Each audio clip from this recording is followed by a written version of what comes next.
మన వికారాబాద్ జిల్లా నుంచి వికారాబాద్ శాసనసభ్యుడిగా ఎన్నికై స్పీకర్గా తను ప్రమాణ స్వీకారం చేసి దగ్గర ఒక 1 ఇయర్ అయిన సందర్భం లోపల ఈ 1 ఇయర్కి ముందే మన రాష్ట్ర కాంగ్రెస్ పార్టీ ప్రభుత్వం వచ్చినందుకు ఉత్సవాలను జరుపుకుంటున్న సందర్భం లోపల ముఖ్య అతిథిగా విచ్చేసినటువంటి గడ్డం ప్రసాద్ కుమార్ గారికి స్వాగతం తెలియజేస్తూ ఈ కార్యక్రమం లోపల నా సహచర శాసనసభ్యులు తాండూరు మనోహర్ రెడ్డి గారు, గౌరవ కలెక్టర్ గారు, ఎస్పీ గారు, అదేవిధంగా ట్రైనీ కలెక్టర్ గారు ఉమాహార్తి గారు, మన తాండూరు ఆర్టీఓ గారు, మన మిత్రుడు రమేష్ మహారాజ్ గారు, అదేవిధంగా మన రాష్ట్రం మొత్తానికి ముఖ్యమంత్రిగా రేవంత్ రెడ్డి గారు కావడానికి ఇక్కడ ఎంత కష్టం అంటే మోయలేని కష్టాన్ని మోసినటువంటి నా మిత్రుడు తిరుపతి రెడ్డి గారు నిజంగా ఒక సోదరుడు అంటే అట్లాంటి సోదరుడు ఉండాలి అని చెప్పి కూడా ప్రతి ఒక్కరు కూడా ఒక ముఖ్యమంత్రి కావాలంటే ఎన్నో కష్టాలు రాష్ట్ర స్థాయి లోపల మోయాలంటే ఒక సోదరుడు ఇక్కడ ఉండడం మూలంగానే అన్ని కష్టాలు ఓర్చి మన రాష్ట్రంలో ఉన్న కాంగ్రెస్ పార్టీ నాయకులకు, కార్యకర్తలకు, ప్రజలకు కూడా ఒక దుర్మార్గపు పాలన నుంచి విముక్తి కలగడానికి దోహదమైనందుకు వారికి, అదేవిధంగా మన గ్రంథాలయ సంస్థ చైర్మన్ ఇంకా మొన్ననే ప్రమాణ స్వీకారం చేసినటువంటి మన రాజేష్ రెడ్డి గారు, మన కొడంగల్ కాకుండా మన పక్కన నారాయణపేట నుంచి కూడా గ్రంథాలయ సంస్థకు మిత్రుడు విజయ్ కుమార్ గారు, ఇంకా ఈ కార్యక్రమం లోపల మన నాయక్ గారు, మన అడిషనల్ కలెక్టర్ గారు, ఇంకా చాలామంది ఈ కార్యక్రమం లోపల మొగ్గులు కూడా, ఎందుకంటే నాకు చాలా పాత పరిచయం కొడంగల్ మా జయకృష్ణ బ్లాక్ ప్రెసిడెంట్ రోడ్డు, అక్కడ రామచంద్ర సాబ్ కనబడుతున్నాడు, ఇంకా మన యూసుఫ్ భాయ్ కనబడుతున్నాడు. అందరికీ కూడా ఈ కార్యక్రమంలో పార్టిసిపేట్ చేస్తున్న వాళ్ళందరూ కూడా పేరు పేరున నమస్కారం తెలియజేస్తూ చాలా సంతోషంగా ఉంది. మనం ఉత్సవాలని ఇంత ఘనంగా రాష్ట్ర వ్యాప్తంగా ప్రతి జిల్లాలో కూడా చేయాలన్న ఒక గట్టి తలపుతోన మన గౌరవ ముఖ్యమంత్రి గారు ఈ యొక్క కార్యక్రమానికి స్వీకారం చుడుతూ, అదేవిధంగా ఒక నాటక పరిషత్ అని ఏర్పాటు చేసి మన తెలంగాణ రాష్ట్ర ప్రభుత్వం రాగానే మీకు అందరికీ సుపరిచితులు, మన రాష్ట్రానికి మన ఇందిరాగాంధీ గారికి కూడా సుపరిచితులు పి శివశంకర్ గారి కోడలు నా మిత్రుడు డాక్టర్ వినయ్ సతీమణి అలేఖ్య గారికి కూడా స్వాగతం తెలియజేస్తూ చాలా చక్కటి పర్ఫార్మెన్స్ ఇక్కడ మన రాష్ట్ర ప్రభుత్వం చేసినటువంటి పథకాల గురించి చాలా చక్కగా, అంటే ముఖ్యంగా మన నాయకులకు, కార్యకర్తలకు కూడా మన పథకాలకు అవగాహన కలిగే విధంగా మన మంత్రులు చేసినటువంటి ప్రోగ్రామ్స్ కూడా చాలా బాగా ఎక్స్ప్లెయిన్ చేసే విధంగా కళాకారుల బృందం కూడా చాలా పెద్ద ఎత్తున వాళ్ళు చేసినందుకు వారికి అందరు కూడా అభినందనలు తెలియజేస్తూ, ముఖ్యంగా గతంలో నేను తెలంగాణ రాష్ట్రం రావాలని పరిగి బస్టాండ్ ముందు 3 రోజులు పచ్చి మంచినీళ్ళు కూడా తీసుకోకుండా అమరణ నిరాహార దీక్ష కూర్చోవడం జరిగింది. ఆ రోజు 3 రోజుల తర్వాత ఇప్పుడు ఇక్కడే ఉన్నాడు మన డిఎస్పి పరిగి, మొన్ననే రీసెంట్లీ అపాయింటెడ్ శ్రీనివాస్, తనే నన్ను అరెస్ట్ చేసి నన్ను నిమ్స్ హాస్పిటల్లో జాయిన్ చేసిండు. నిమ్స్ హాస్పిటల్ జాయిన్ చేస్తే నాకు డాక్టర్స్ ఏం చెప్పారంటే, మీరు ఇంకా 1 రోజు కనుక ఆలస్యం చేస్తే మీకు లోపల కిడ్నీస్ అన్నీ ఖరాబ్ అయిపోతుండే సార్ అని చెప్పాడు. నా తల్లి మీద ప్రమాణం చేసి చెప్తున్నా, ఒక చుక్క నీళ్ళు తాగలేను, ఒక చుక్క. అసలు లోపలంతా కూడా వాటర్ అనేదే లేదు. అట్లాంటి పరిస్థితి ఉండే. మనం ఎన్నో కలలు కన్నా మన తెలంగాణ రాష్ట్రం రావాలి, నిరుద్యోగులకు ఉద్యోగాలు రావాలి, మన ప్రాంతాన్ని అభివృద్ధి చేసుకోవాలి అని ఎన్నో కలలు కన్నాం. కానీ పరిస్థితి ఏంటంటే మన కళలని కూడా కలగానే మిగిలిపోయేటట్టుగా చేశారు గత ముఖ్యమంత్రి కేసీఆర్ గారు. గతంలో మనం శాంక్షన్ చేసుకున్నటువంటి ప్రాజెక్టులు కష్టపడి ఇక్కడ గౌరవ స్పీకర్ గారు ఉన్నారు, ఎన్ని కష్టాలు వచ్చినా ఎన్ని ఇబ్బందులు వచ్చినా మేము ఇద్దరం మన జిల్లాలో రంగారెడ్డి జిల్లాలో మేము ఇద్దరమే పార్టీని కాపాడింది, పార్టీలో ఉన్నది మేమే. మంత్రులు వెళ్ళిపోయారు, పార్టీలకు వెళ్ళి ఎమ్మెల్యేలు వెళ్ళిపోయారు, మళ్ళీ వస్తున్నారు. కానీ మేము మాత్రం దేనికి సుజాత గారు కల్వ సుజాత గారిని వేదికపైకి మన వైద్య కార్పొరేషన్ చైర్మన్ గారిని ఆహ్వానిస్తూ ఎంతోమంది వచ్చినా వెళ్ళిపోయినా మళ్ళీ ఇబ్బంది పెట్టే గత కేసీఆర్ ప్రభుత్వం వచ్చినా మేము మాత్రం నిలబడి మళ్ళా ప్రభుత్వం రావడానికి గట్టిగా వివరించి ఈ యొక్క మళ్ళీ కాంగ్రెస్ ప్రభుత్వం తీసుకోవడానికి చాలా సంతోషంగా ఉందన్న విషయాన్ని తెలియజేస్తూ, ముఖ్యంగా మన ప్రాంతానికి గతం లోపల ప్రాణహిత చెవెళ్ళ ఆదిలాబాద్ నుంచి కాలువల ద్వారా తీసుకొచ్చి మన వికారాబాద్ రంగారెడ్డి జిల్లాలకు ఇవ్వాలని చెప్పి నేను ముఖ్యమంత్రిగా ఉన్నప్పుడు రాజశేఖర రెడ్డి గారు ఉన్నప్పుడు శాంక్షన్ చేయించుకుంటే కూడా దాన్ని కేసీఆర్ వచ్చిన తర్వాత ముఖ్యమంత్రి గారు రద్దు చేసిండు. అదేవిధంగా రైల్వే లైన్ రావాలని చెప్పి రైల్వే మంత్రిగా పనికి తీసుకొచ్చిన మునియప్ప అని చెప్పి కర్ణాటకలో మినిస్టర్ ఉన్నాడు, నా మిత్రుడు. ఆయన పనికి తీసుకొచ్చి వికారాబాద్ నుంచి పరికి కొడంగల్ నారాయణపేట్ మక్తల్ కృష్ణా లైన్ కలిపేటట్టుగా ఒక రైల్వే లైన్ శాంక్షన్ చేయించుకున్నా. కిరణ్ కుమార్ రెడ్డి గారి ద్వారా SC/ST సబ్ ప్లాన్ నేను మన స్పీకర్ గారు పరిగిలోనే పెట్టాం. ఎస్సీ రెసిడెన్షియల్ స్కూల్లో పరిగిలో ఒక సీఎంను తీసుకొచ్చి పేద ఎస్సీ విద్యార్థులు సోషల్ వెల్ఫేర్ స్కూల్లో నిద్రపోయాడు. ముఖ్యమంత్రి గారు వచ్చి ఇట్లా పట్టుకున్నాం. అది అంటే ప్రజాపాలన, అదంటే కాంగ్రెస్ ప్రభుత్వం. కేసీఆర్ ఎక్కడైనా ఒక ప్రభుత్వ పాఠశాల ఎక్కడ పడుకున్నా ఒకసారి మనం ఆలోచన చేయాలి. భగవంతుడు SC/ST BC మైనార్టీ అందరు కూడా సమానమైనటువంటి మేధస్సులు ఇచ్చాడు. ఒకరికి పెద్ద మేధస్సు, ఒకరికి చిన్న మేధస్సులు ఇవ్వలే. కష్టపడి చదివితే ఎంత పేద విద్యార్థి అయినా బాబాసాహెబ్ అంబేద్కర్ ఎట్లయితే మన దేశానికి, ఇంత పెద్ద దేశానికి, ప్రజాస్వామ్య దేశానికి ఒక కాన్స్టిట్యూషన్ని, రాజ్యాంగాన్ని రాసిండు, అంత పెద్ద ఎత్తున ఎదిగే అవకాశం ఉంటుందన్న భావన కలిగించాలన్న ఉద్దేశంతోనే సోనియా గాంధీ గారి ఆదేశాల ప్రకారం మన రాష్ట్రంలోనే మొట్టమొదటిసారిగా SC/ST సబ్ ప్లాన్ జనాభా నిష్పత్తి ప్రకారంగా వాళ్ళ యొక్క వాటా వాళ్ళకు పోవాలి, వాళ్ళ ప్రాంతాలు అభివృద్ధి చెందాలని అప్పుడున్నటువంటి ఉమ్మడి రంగారెడ్డి జిల్లాలో పరిగిలోనే ఈ యొక్క చట్టాన్ని ఉమ్మడి ఆంధ్రప్రదేశ్ ప్రజలకు అంకితం ఇవ్వడం జరిగింది. మొన్ననే రాహుల్ గాంధీ గారు వచ్చినప్పుడు ఏం చెప్పారంటే, మన గౌరవ ముఖ్యమంత్రి రేవంత్ రెడ్డి గారి నాయకత్వంలో ఏదైతే అభివృద్ధి జరుగుతుందో దీన్నే మోడల్గా దేశం మొత్తం తీసుకుంటామని చెప్పారు. ఇది ఒక కొడంగల్ నియోజకవర్గం కాదు, మన వికారాబాద్ జిల్లా తెలంగాణ రాష్ట్రానికి గర్వకారణం. ఎందుకంటే మేము మహారాష్ట్ర ఎన్నికల్లో ఉండి మహారాష్ట్ర నుంచి డైరెక్ట్గా 11 రోజుల నుంచి అక్కడనే ఉన్నా. ఆడ బండి ఎక్కి అక్కడి నుంచి ఇంటికి వచ్చిన మహారాష్ట్రకి వెళ్ళి కొడంగల్. ఆడ మన ప్రభుత్వం రాబోతుంది, మా వికాస్ అఘాడి నేతృత్వంలో మన ప్రభుత్వం రాబోతుంది. అక్కడ కూడా మేము సీఎం గారు చాలా సభల్లో పాల్గొన్నాం.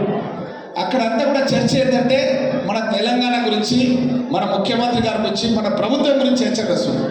అక్కడ ప్రభుత్వ పాఠశాలల్లో మన కలెక్టర్ గారు కూడా చెప్పాలి, అక్కడ ప్రభుత్వ పాఠశాలలో టీచర్స్ లేరు.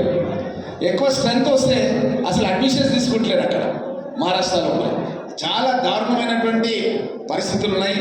మనం వెనకటి నుంచి కూడా financial capital of India Maharashtra అని వింటుండేవారు. కానీ ఇప్పుడు దేశానికే దశ దిశ నిర్దేశం చేసేది మన గౌరవ ముఖ్యమంత్రి రేవంత్ రెడ్డి గారి నేతృత్వంలో ఉన్న ప్రభుత్వాన్ని రోల్ మోడల్గా తీసుకోవాలని చెప్పి రాహుల్ గాంధీ గారు, భావి భారత ప్రధాని రాహుల్ గాంధీ గారు మన హైదరాబాద్ లోపల జరిగిన మీటింగ్ లోపల మొన్ననే చెప్పడం జరిగింది.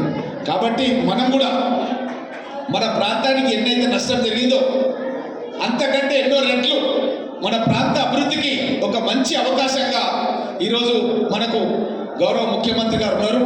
కాబట్టి మన ప్రాంతానికి ఇప్పుడు ఒక మెడికల్ కాలేజ్ ఆల్రెడీ శాంక్షన్ అయింది.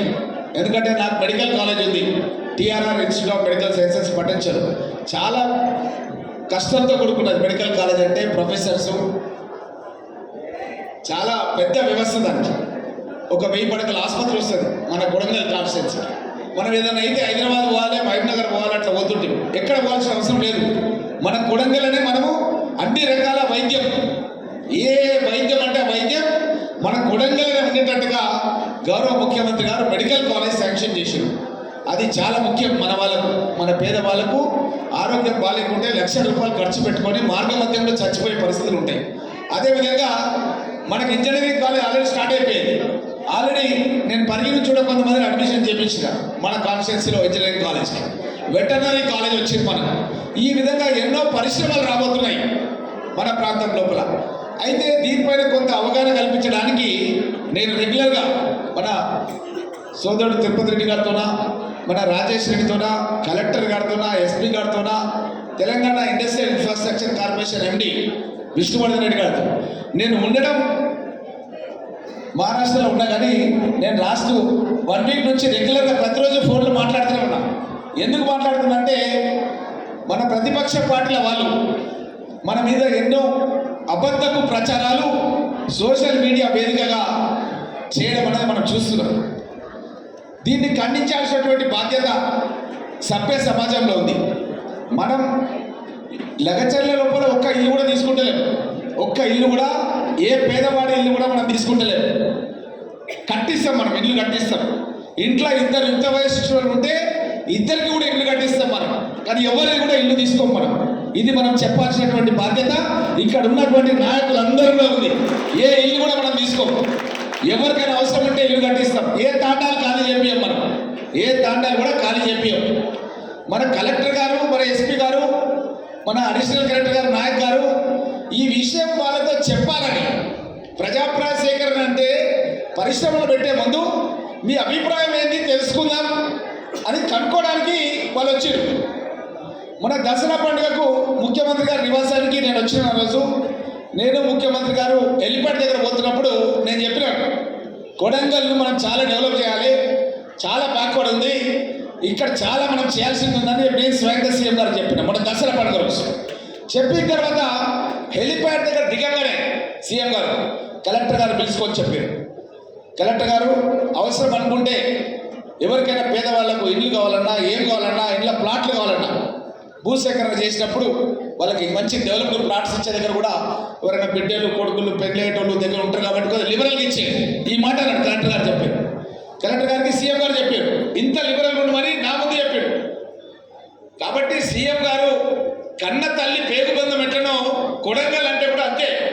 కొడంగల్ పైన కూడా అంత అభివృద్ధి చేయాలన్న ఆకాంక్ష ఆయన మనసులో ఉంది. నేను చెప్పిన మరుక్షణమే గుర్తుపెట్టుకొని కలెక్టర్ గారు పిలిచి చెప్పాడు. కాబట్టి మనమంతా కూడా, నేను అందరితో కూడా మాట్లాడుతున్నాను ఈ మధ్యకాలంలో. ఎందుకంటే ఇది కుట్రపూరితంగా మన ప్రభుత్వాన్ని అబాసుపాలు చేసి ఒక అరాచకం సృష్టించడానికి ఈ బీఆర్ఎస్ పార్టీ వాళ్ళు చేస్తున్నటువంటి కుట్ర ఇది. ఇలాంటి కుట్ర జరిగితే పెను ప్రమాదం. మీరు చూస్తున్నారు, SC/ST కమిషన్ హుసేన్ నాయక్ అని చెప్పొచ్చారు. నేను మాట్లాడాను, హుసేన్ నాయక్తో కూడా మాట్లాడాను. ఇక్కడ జరుగుతున్న విషయాలు చెప్పినాను హుసేన్ నాయక్ గారు, నిన్ననే చెప్పాను. ఈ విధంగా ఎవరైనా కానీ హ్యూమన్ రైట్స్ కమిషన్ దగ్గరికి పోయారు. కేటీఆర్, సత్యవతి రాథోడ్ వీళ్ళందరూ కూడా అక్కడ పోయి కంప్లైంట్ ఇస్తారు. ఇక్కడ ఆల్రెడీ SC/ST కమిషన్ మన తెలంగాణలో ఇచ్చారు. ఈ విధంగా దీన్ని ఏం చేస్తున్నారంటే వాళ్ళు బట్ట కలిసి మీదేసే కార్యక్రమం చేస్తున్నారు. ఇక్కడ జరిగింది ఏం లేదు. ఇంతవరకు అది డ్రాఫ్ట్ మాత్రమే. ఆ డ్రాఫ్ట్ అంటే ఇంకా అది ఫైనల్ కాలే. ప్రజాభిప్రాయ సేకరణ చేసి మీ ఇష్టాలు తెలుసుకొని మీరు ఏమైనా కోరితే కూడా దాన్ని కనికరించి దాన్ని అనుమతి చేసి దాన్ని ఇబ్బంది లేకుండా మిమ్మల్ని కన్విన్స్ చేసి ఏమైనా ఇండస్ట్రీస్ కోరుకునే తీసుకురావడానికి ప్రయత్నం చేస్తారు తప్ప ఎవరితో గుంజుకుంటారని, ఎవరో చేస్తారని ఏదన్నీ అబద్ధాలు అనమాట. కేటీఆర్ చెప్పింది ఏంటంటే ముఖ్యమంత్రి గారు అల్లుడు సత్యనారాయణ రెడ్డి గురించి ఈ ఫ్యాక్టరీ పెడుతున్నాడు అన్నాడు. నేను ఛాలెంజ్ చేసిన, నా పరిగి ఎమ్మెల్యేకి నేను రాజీనామా చేస్తా, ముఖ్యమంత్రి గారు అల్లుడు ఫ్యాక్టరీ కాదని. ఒక సర్వే అనేది జరుగుతుంది. ఇండస్ట్రియల్ ఇన్ఫ్రాస్ట్రక్చర్ కార్పొరేషన్ వాళ్ళు విష్ణువర్ధన్ రెడ్డికి ఫోన్ చేసినారు మహారాష్ట్రకి వెళ్ళి. ఆయన చెప్పాడు, ఒక్క అప్లికేషన్ కూడా రాలేదు సార్, మా దగ్గర ఉన్నటువంటి డిమాండ్ పరంగా మేము సర్వే చేసి ఎక్కడ పెడితే బాగుంటుంది, ఏడ భూములు ఉన్నాయని చూస్తాము. ఆడ ఒక 500 ఎకరాలు గవర్నమెంట్ భూమి ఉంది, ఇంకో 500 ఎకరాలు ఎక్వైరీ చేస్తే 1000 ఎకరాలు అవుతుంది అన్న ఉద్దేశంతో మేము ఒక డ్రాఫ్ట్ సర్వే చేస్తున్నాం అంతే. ఎవరిని కూడా ఇంతవరకు చేయలేదు, ఆ తాండాలు తీసుకునే లేదు, ఇల్లు తీసుకునే లేదు, ఇంత స్పష్టంగా చెప్పాడు. కానీ వాళ్ళు ఏం చేస్తున్నారంటే మొత్తం ఇంటింటి పోయి పైసలు ఇచ్చి ప్రచారం చేస్తున్నారు. నేను మొత్తం కూడా దీని మీద పోలీస్ అధికారి మా పెద్దనాన్న అడిషనల్ ఎస్పీ ఉండే, మా చిన్నాన్న కర్నల్ ఉండే, మా అన్న కూడా ఎయిర్ ఫోర్స్లో పోలీసులో ఉండే, కాబట్టి నాకు కూడా పోలీస్ బ్రెయిన్ ఉంటుంది. నేను మొత్తం ఎంక్వైరీ చేసిన అసలు ఎవడు వీడు, ఈ సురేష్ అనేటోడు ఎవడు, వాడు మణికొండల కోట్ల రూపాయలు ఇంట్లో ఉంటాడు, మణికొండల కోట్ల రూపాయల విలువైనటువంటి ఇండిపెండెంట్ విల్లాలు ఉంటాడు వాడు సురేష్ అనేటోడు. వాడు సినిమా సంబంధించిన షార్ట్ ఫిలిం ప్రొడ్యూసర్, వాడు షార్ట్ ఫిలిం ప్రొడ్యూసర్.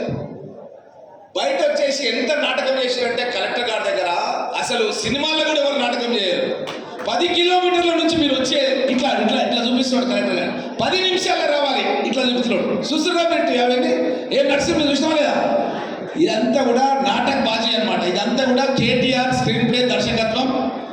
అక్కడ నుంచి కేసీఆర్ ఆదేశాలు. రాష్ట్ర వ్యాప్తంగా ఒక అలజడి తయారు చేయాలి.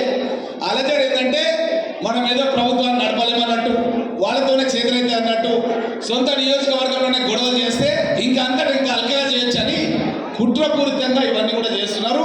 కాబట్టి ఇక్కడ ఉన్నటువంటి మనమందరం కూడా తిప్పి కొట్టాల్సిన అవసరం ఉంది. ఎవరి స్థాయిలో వాళ్ళని తిప్పి కొట్టాల్సిన అవసరం ఉంది. ఈరోజు మన తమ్ముడు దేశనాయక్ నేను మాట్లాడినా, నువ్వు మాట్లాడక్కడికి పోయి అని చెప్తే మాట్లాడుతా అన్నాడు. మంచి మాట్లాడాడు, పోయి కలిసిండు. SC/ST కమిషన్ మెంబర్ ఎవరైతే వచ్చిండో హుస్సేన్ నాకు పోయి కలిసించాడు. మాకు ఇండ్లు కావాలి, మేము సుముఖంగా ఉన్నాం, మాకు ఈ పరిశ్రమలు రావడానికి మేము అభ్యంతరం లేదు అని చెప్పి వాళ్ళు ఇచ్చారు. మాకు కొంత అవసరాలు ఉన్నాయి, మాకు కూడా తీర్చాలని అడిగాడు. అట్లా ఆ విధంగా మనం కోరాలి అంతే తప్ప మనము బలవంతంగా తీసుకునేది అనేది మాత్రం ఉండదు. అందరినీ ఒప్పించి మెప్పించి అందరూ ఒప్పుకుంటేనే మనం తీసుకొని వస్తాం తప్ప ఎవరిని బెదిరించి తీసుకోవాల్సిన అవసరం ఎవరికి కూడా లేదు అన్న విషయాన్ని కూడా ఇక్కడ ఉన్నటువంటి వాళ్ళకి అందరూ కూడా తెలియజేస్తూ, ఒక మంచి బ్రహ్మాండమైనటువంటి అవకాశం మన కొడంగల్ నుంచి మన ఎమ్మెల్యేగా ముఖ్యమంత్రిగా అయినందుకు రేవంత్ రెడ్డి గారు మన ప్రాంతాన్ని, మన జిల్లాను, మన రాష్ట్రాన్ని మంచి అభివృద్ధి క్రమంలో తీసుకెళ్ళడానికి అవకాశం వచ్చింది. కాబట్టి దీన్ని మనం ఒక మంచి మెసేజ్ ప్రజల్లో పోయేటట్టుగా అందరం కూడా కృషి చేయాల్సినటువంటి బాధ్యత మన మీద ఉన్నది. ముఖ్యంగా మీకు చెప్పాల్సింది ఏంటంటే మన ఒక్కొక్క నియోజకవర్గానికి మన కొడంగల్కు దగ్గర దగ్గర 300 కోట్ల రుణమాఫీ అయింది. 300 కోట్ల రుణమాఫీ అయింది. నాకు పరిగి నియోజకవర్గానికి 260 కోట్లు అయినాయి. మన తాండూరుకు దగ్గర దగ్గర 220 కోట్ల రూపాయల వరకు రుణమాఫీ అయింది. ప్రతి దగ్గర వికారాబాద్ కూడా 250 కోట్ల వరకు మాఫీ అయింది. అక్కడ ఉన్న రైతుల వివరాల ప్రకారం అయినాయి మాఫీ. ఇంకొక దగ్గర దగ్గర 100 కోట్లు ప్రతి నియోజకవర్గానికి మాఫీ అయ్యేది ఉన్నది. 2 లక్షల కంటే ఎక్కువ ఎవరైతే అప్పు తీసుకున్నారో వాళ్ళకు 2 లక్షలు ప్రభుత్వం జమ చేస్తుంది. మిగతా డబ్బు ఏదైతే ఉంటుందో అది వాళ్ళు తయారు చేసి రెడీగా పెట్టుకోవాలి. దానికి సంబంధించిన డేట్స్ అనౌన్స్మెంట్ చేయడం జరుగుతుంది ప్రభుత్వం. ఆ రోజు ఆ డబ్బు వాళ్ళు డిపాజిట్ చేయాలి, గవర్నమెంట్ కూడా డిపాజిట్ చేస్తారు. దగ్గర దగ్గర ప్రతి కాన్స్టిట్యున్సీకి 50 నుంచి 100 కోట్లు ఇంకొక నెల రోజులలో రాబోతున్నాయి. అదేవిధంగా మనకి ఇంటింటికి కరెంటు 200 యూనిట్ల వరకు ఉచితంగా వస్తుంది. గతంలో రాజశేఖర రెడ్డి గారు ముఖ్యమంత్రిగా ఉన్నప్పుడు 2004లో మనం మొత్తం వ్యవసాయానికే కరెంట్ లేకుండా చేసినాం. అది ఎట్లాంటి పథకం అంటే ఆ పథకం తీసేస్తే ప్రభుత్వాలే పడిపోతాయి. గత ప్రభుత్వం కూడా తీయలేకపోయింది. ఎందుకంటే దగ్గర దగ్గర 21 ఏళ్ళు మీరు ఆలోచన చేయాలి. ఒకరోజుకి 4-5 మోటార్లు ఉంటాయి. 4-5 మోటార్లకు 21 ఏళ్ళ నుంచి బిల్లు గిట్ట కడితే 10 లక్షల రూపాయలు అవుతుంది. దగ్గర దగ్గర 10 లక్షలు అవుతుంది. అది కూడా కాంగ్రెస్ పార్టీ చేసినటువంటి పథకం. అదే కాకుండా సిలిండర్లు మీకు తెలుసు, 500 రూపాయలకే గ్యాస్ సిలిండర్ వాళ్ళ ఖాతా లోపల మనం పైసలు జమ చేయడం ఆల్రెడీ జరుగుతుంది. మహిళలు ఆర్టీసీ బస్సు లోపల ఉచిత ప్రయాణం మన భ్రమణ స్వీకారం చేయగానే మనం స్టార్ట్ చేసినటువంటి పథకం.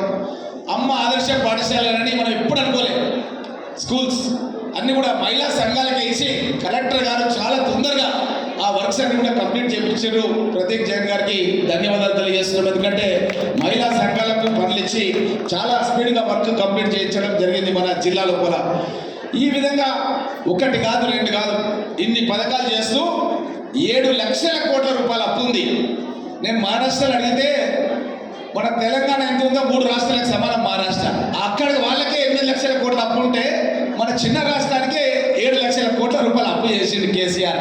అయినా సరే మన గౌరవ ముఖ్యమంత్రి గారు ఇచ్చిన మాటకు ఎక్కకపోకుండా ప్రతి ఎమ్మెల్యేకు 3,500 ఇండ్లు ఇచ్చిండు.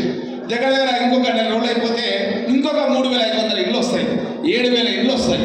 ఆ 7,000 ఇండ్లు మీ ద్వారానే ఇక్కడ ఉన్నటువంటి ఇందిరమ్మ కమిటీ సభ్యులు అందరూ ఆ సభ్యుల ద్వారానే ఈ ఇండ్ల నిర్మాణం అనేది చేస్తాం. ఎస్సీ ఎస్టీలు అయితే 6 లక్షలు, బీసీలు ఇతరులు అయితే 5 లక్షలు పెట్టి పక్కా ఇల్లు కట్టిస్తాం. గతంలో కూడా ఇందిరమ్మ ఇల్లు మనమే కట్టించినాం, వాళ్ళు ఏం చేసేది లేదు. అదేవిధంగా వరి పంట గురించి ఇచ్చిన మాట ప్రకారం 500 రూపాయలు మనం బోనస్ సన్న వడ్లకు ఇవ్వడం అనేది అన్నీ కూడా కౌంటర్స్ ఓపెన్ చేసినాం. గత ప్రభుత్వం ఏం చెప్పేదంటే వాళ్ళ పాలన నుండి ఒట్లు ఎక్కువ వండినాయి, ఎప్పుడు వండలేదని చెప్పారు. రికార్డు బ్రేక్ ఈరోజు. దేశంలో ఎక్కడ కూడా లేక తెలంగాణ నుంచే వరి పంట వండుతుంది అన్నది ఈరోజు రికార్డు బ్రేక్. అన్ని పేపర్లలో మీరు చూసిండ్రు. అంటే అబద్ధాలను కూడా వీళ్ళు నిజాలుగా చిత్రీకరించే వాళ్ళు ఎవరైనా ఉన్నారంటే ఈ కేసీఆర్, వాళ్ళ కుటుంబం, కేటీఆర్, హరీష్ రావు. ఒకసారి అసెంబ్లీలో ఏం మాట్లాడుతుందంటే హరీష్ రావు, ప్రాణహిత చెవెళ్ళ పేరిట కాంగ్రెస్ పార్టీ నాయకులు మొబిలైజేషన్ అడ్వాన్సులు తీసుకొని వాళ్ళు మెక్కేసారు అన్నాడు. నేను ఆర్టీఐ కింద కాగితం తీసుకున్నాను. దాంట్లో కాంగ్రెస్ పార్టీ నాయకులు లేరు, ఎవరు మెక్కేయలేరు. వాళ్ళందరికీ మొబిలైజేషన్ అడ్వాన్స్ ఇచ్చిన వాళ్ళందరి దగ్గర బ్యాంక్ గ్యారంటీలు పోయి అవన్నీ రికవరీ కూడా అయిపోయినాయి. ఆ కాంట్రాక్టర్లకే టీఆర్ఎస్ వాళ్ళు మళ్ళీ 1000 కోట్ల కాంట్రాక్టర్లు ఇచ్చారు. మళ్ళీ నేను చెప్పిన హరీష్ రావు మొన్న అసెంబ్లీలో, నేను పరిగి ఎమ్మెల్యేకి రాజీనామా చేస్తా, మా కాంగ్రెస్ పార్టీ నాయకులు ఎవరు లేరు, మీరే ఇచ్చిన వాళ్ళకి 1000 కోట్ల కాంట్రాక్టులు, ఇది నేను ప్రూవ్ చేయకపోతే నేను రాజీనామా చేస్తాను, నువ్వు మాట్లాడని చెప్పిన హరీష్ రావు. మాట్లాడలే, శాసనసభలో ఉండి మాట్లాడలే. స్పీకర్ గారే ఉన్నారు, మనోహర్ రెడ్డి ఇక్కడ ఉన్నారు, శాసనసభ్యులు మాట్లాడలే. అంటే ఈ విధంగా అబద్ధాలను నిజాలుగా నమ్మించే ప్రయత్నం చేస్తాడు. మొన్న కూడా హరీష్ రావు ఏమంటాడు, ఒకటేసారి మాట్లాడిండు సురేష్తో కేటీఆర్ అన్నాడు. ఒక్కసారి కాదు, లాస్ట్ డే రోజు ఒక్కసారి మొత్తం దగ్గర 70-80 సార్లు మాట్లాడిండు. 80 సార్లు డేట్ల వైజ్గా రిమైండ్ డైరీలో కాపీలో మొత్తం కూడా ఉన్నాయి, మన పేపర్లలో వాట్సాప్లలో అన్నీ చూసినామా లేదా? ఈ విధంగా వీళ్ళు అబద్ధాలను కూడా నిజాలుగా నమ్మించే ప్రయత్నం చేసే వెన్నతోటి విద్య ఆ కుటుంబంలో కల్వకుంట్ల కుటుంబం ఉన్నది. కాబట్టి మనం జాగ్రత్తగా ఉండి వాళ్ళు చేస్తున్నటువంటి ప్రచారాలను ఎక్కడిదక్కడనే తిప్పికొట్టాలని ఇక్కడ ఉన్నటువంటి నాయకులందరినీ కూడా కోరుకుంటూ బంగారు భవిష్యత్తును తప్పకుండా నిర్మిద్దాం. అందరి సలహాలు సూచనలు తీసుకొని ఎవరు కూడా ఇబ్బంది జరగకుండానే మనం కొడంగల్ యొక్క నియోజకవర్గ అభివృద్ధికి కృషి చేద్దామన్న మాట తెలియజేస్తూ సెలవు తీసుకుంటున్నాను. Thank you sir. బంగారు